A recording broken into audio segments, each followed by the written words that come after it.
भारताचा शोध भाग 49. विशाल भारतातील जावा, अंगकोर वगैरे ठिकाणचे शोध आणि उत्खनने यांना युरोपियन पंडितांचे आणि प्राचीन वास्तू संशोधकांचे प्रयत्न कारणीभूत ठरले आहेत.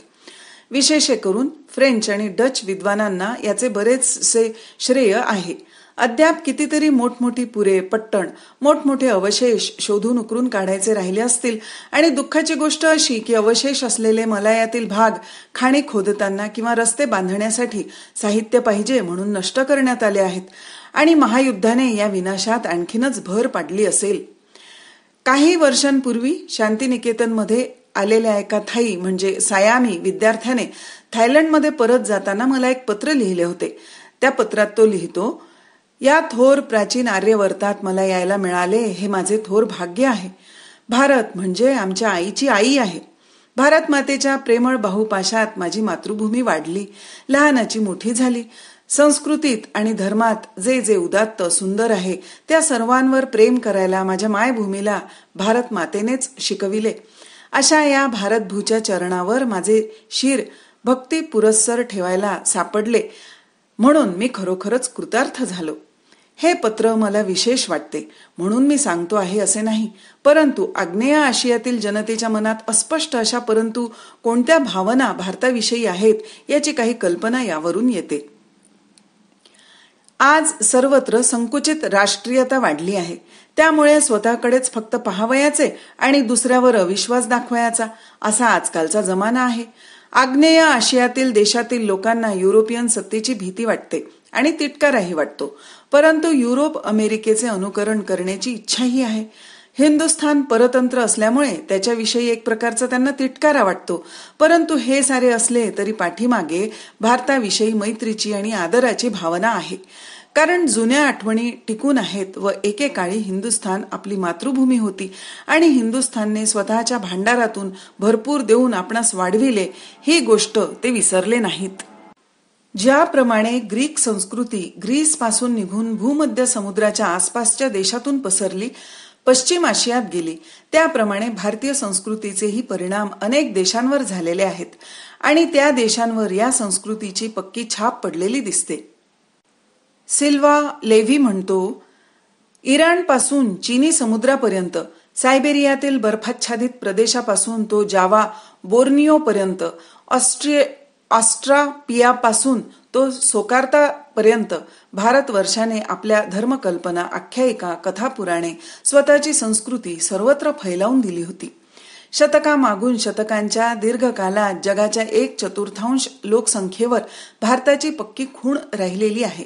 मानव जातीतील सत्यांशाचे सार प्रतीक म्हणून गणली जाणारी जी थोर राष्ट्रे आहेत त्यात असलेले भारताचे योग्य स्थान जग विसरले होते.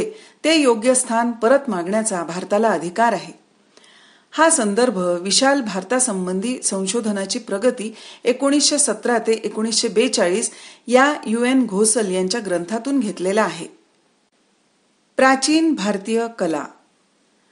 भारतीय संस्कृती व कला भारताच्या बाहेरची आश्चर्य वाटेल इतक्या दूर दूर अनेक देशात पसरल्यामुळे तिकडे या कलेचे काही उत्तम आविष्कार दिसून येतात.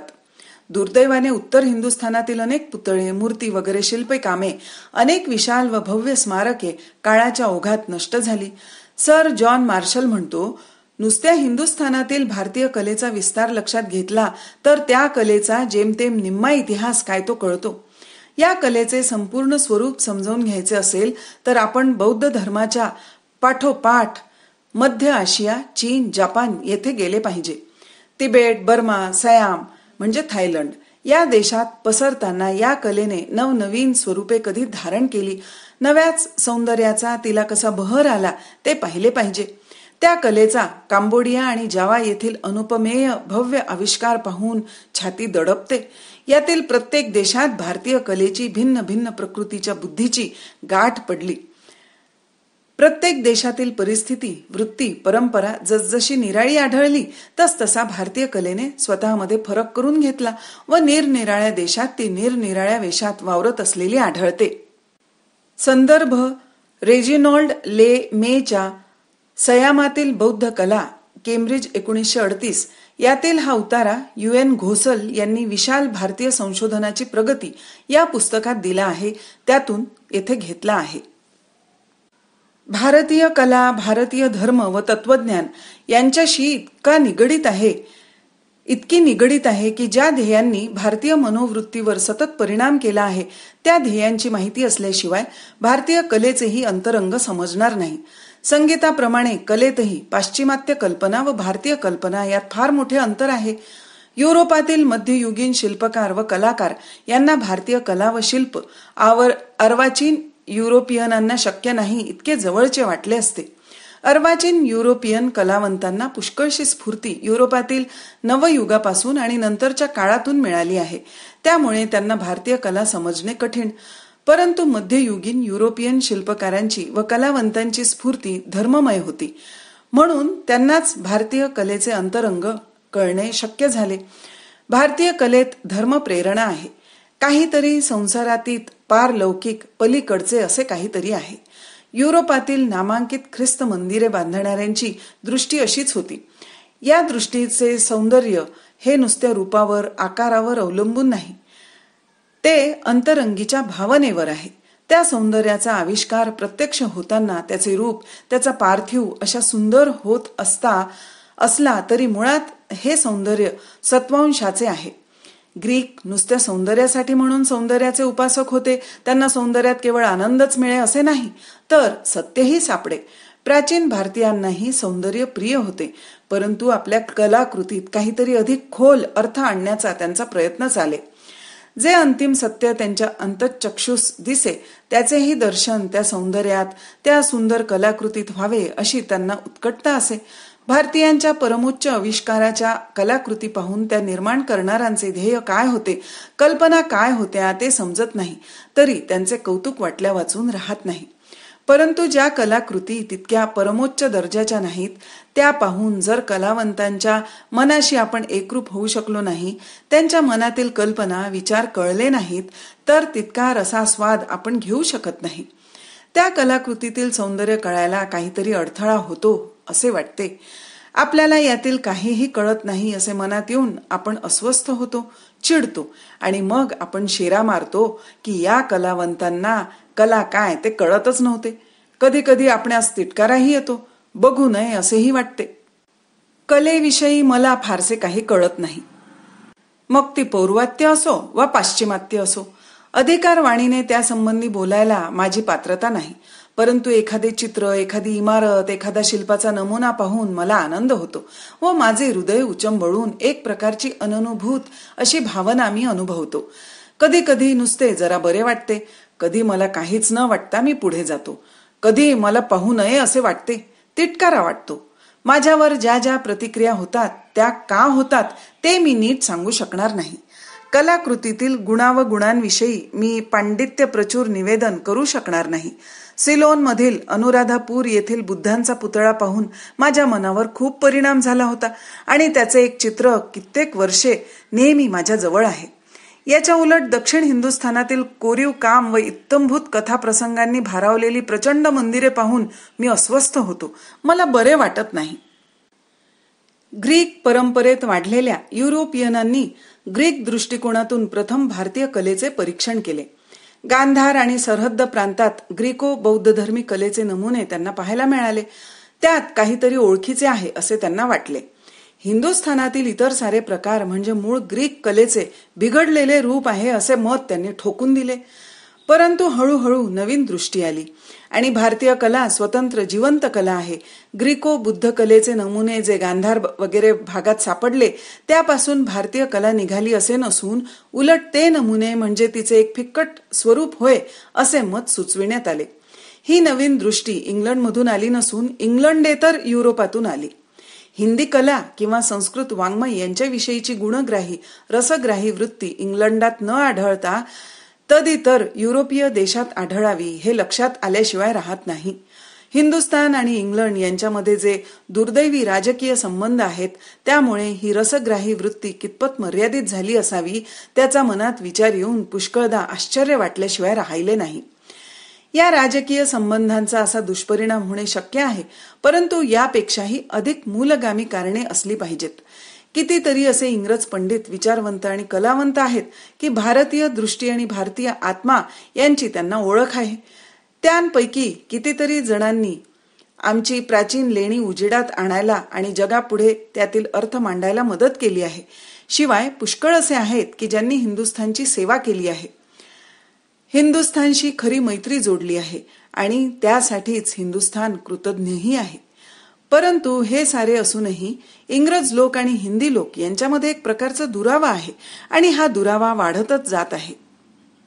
भारतीयांना असा दुरावा का वाटतो त्याची कारणे मी तरी समजू शकतो, कारण गेल्या काही वर्षात असे पुष्कळ घडले आहे की ज्यामुळे न भरून येण्यासारख्या जखमा आमच्या हृदयाला झाल्या आहेत. भिन्न कारणासाठी अशाच प्रकारची प्रतिक्रिया इंग्रजांच्या वरही झाली असेल. आमचा काही दोष नसताना जगाच्या न्यायालयासमोर हिंदी लोक आम्हाला अपराधी ठरवू बघतात, म्हणून तेही बिचारे प्रतिकूल वृत्तीचे झाले असावेत. परंतु केवळ राजकीय प्रश्नांपेक्षाही ही भावना अधिक खोल आहे आणि ती न कळत दिसून येते, प्रकटही होते. विशेषतः बुद्धिमान इंग्रज वर्गाला या भावनेने पछाडलेले दिसते. जगात जे काही वाईट आहे, जे मूळ पाप जगात आले, त्याचे मूर्तिमंत स्वरूप म्हणजे हिंदी मनुष्य आणि म्हणून त्याच्या सर्व कृतीही तशाच असणार अशी इंग्रज पंडितांची, सुशिक्षित बुद्धिमंतांची सर्वसाधारण कल्पना आहे.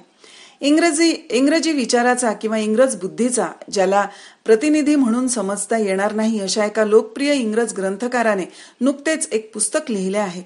त्यात जे भारतीय आहे त्या सर्व गोष्टींबद्दल पराकाष्ठेचा खुनशीपणा, द्वेष व तिरस्कार दाखविलेला आहे. एक अधिक प्रतिष्ठित आणि प्रतिनिधीभूत असा ग्रंथकार ऑस्बर्ट सिटवेल हा आपल्या चला माझ्या बरोबर निष्ठा, एस्केप विथ मी 1941 या पुस्तकात म्हणतो, हिंदुस्थान म्हटले की जरी विविध प्रकारच्या अद्भुत गोष्टी डोळ्यांसमोर उभ्या राहतात तरी एकंदरीत हिंदुस्थान अद्यापही नकोसाच वाटे.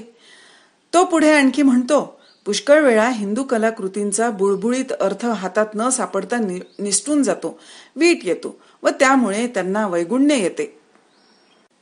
एकंदरीत कला किंवा एकंदरीत हिंदुस्थान या संबंधी ही अशी हिंदी कला किंवा एकंदरीत हिंदुस्थान या संबंधी ही अशी मते बाळगायला सिटवेल यांना अर्थातच पूर्ण मुभा आहे. त्यांच्या दृष्टीने ती मते योग्यही असतील. त्यांना असे वाटते, खरोखरच मनापासून वाटते अशी माझी पूर्ण खात्री आहे. हिंदुस्थानात बरेचसे असे आहे की ते पाहून मलाही कधी कधी वीट येतो, परंतु सबंध हिंदुस्थानाचा सरसकट वीट येत नाही आणि हे स्वाभाविकच आहे, कारण मी स्वतः हिंदी आहे. तेव्हा मी कसाही कवडीमोल असलो तरी मला माझाच द्वेष करणे सोपे नाही. पण या लेखकांच्या लिखाणात नुसत्या कलेसंबंधी मत किंवा कलेविषयी एक दृष्टिकोन एवढेच येत नसून सबंध देशाविषयीच एक प्रकारचा तिटकारा किंवा विरोध, एक प्रकारची पण या लेखकांच्या लिखाणात नुसत्या कलेसंबंधी मत किंवा कलेविषयी एक दृष्टिकोन एवढेच येत नसून सबंध देशाविषयीच एक प्रकारचा तिटकारा किंवा विरोध, एक प्रकारची स्नेहहीन वृत्ती सहेतुक व अहेतुक दिसून येते. त्यांच्या बाबतीत आपण अन्याय केलेला असतो, ज्यांचे नुकसान केलेले असते ते आपल्याला नकोसे वाटतात, त्यांचा आपण द्वेष करतो, हे तर खरे नसेल. हिंदी कलेचे गुण ग्रहण करणारे, हिंदी कलेवर मत देताना, हिंदी कलेचे परीक्षण करताना नवी वेगळी कसोटी लावणारे जे काही इंग्रज लोक आहेत त्यात लॉरेन्स बिनियन आणि E.B. हॅवेल हे येतात. हिंदी कलेतील ध्येय, हिंदी कलेच्या मुळाशी असलेली वृत्ती, त्या कलेचा हेतू याविषयी हॅवेलला उत्साहाचे भरते येते. तो एक मुद्दा जोराने मांडतो की राष्ट्रीय चारित्र्य, स्वभाव व विचार यांचा यथार्थ आविष्कार, यांचे यथार्थ प्रतिबिंब थोर राष्ट्रीय कलेतून प्रतीत होते. परंतु त्या कलेमागील आदर्श व ध्येय ही समजली असली तरच त्या कलेचाही रसास्वाद घेणे शक्य होईल. परंतु सत्ता गाजविणारे परकी लोक भलताच अर्थ घेऊन त्या ध्येयांची सदैव कुटाळकी करतात आणि बौद्धिक वैराची बीजे मात्र पेरतात. हॅवेल म्हणतो की भारतीय कला मुठभर काव्यशास्त्र पारंगतांपुरती मर्यादित नव्हती. धर्म आणि तत्वज्ञान यातील मध्यवर्ती कल्पनांचा संदेश सर्व जनतेला समजावून सांगण्यासाठी हिंदी कलेचा अवतार होता. भारतीय जीवनाशी ज्यांचा निकट संबंध आला असेल त्या सर्वांना दिसून येईल की भारतीय कलेचे हे शिक्षणात्मक ध्येय, लोकांना धर्मतत्वे व तत्वज्ञानातील विचार समजावून सांगण्याचे ध्येय सफळ झाले आहे. चीनी शेतकरी पाश्चिमात्य अर्थाने जरी अशिक्षित असले तरी जगातील इतर कोणत्याही शेतकरी वर्गापेक्षा ते अतिसुसंस्कृत आहेत. हा संदर्भ E.V. हॅवेल भारतीय कलेची ध्येय या पुस्तकाच्या प्रस्तावनेतून घेतला आहे. भाग 49 समाप्त.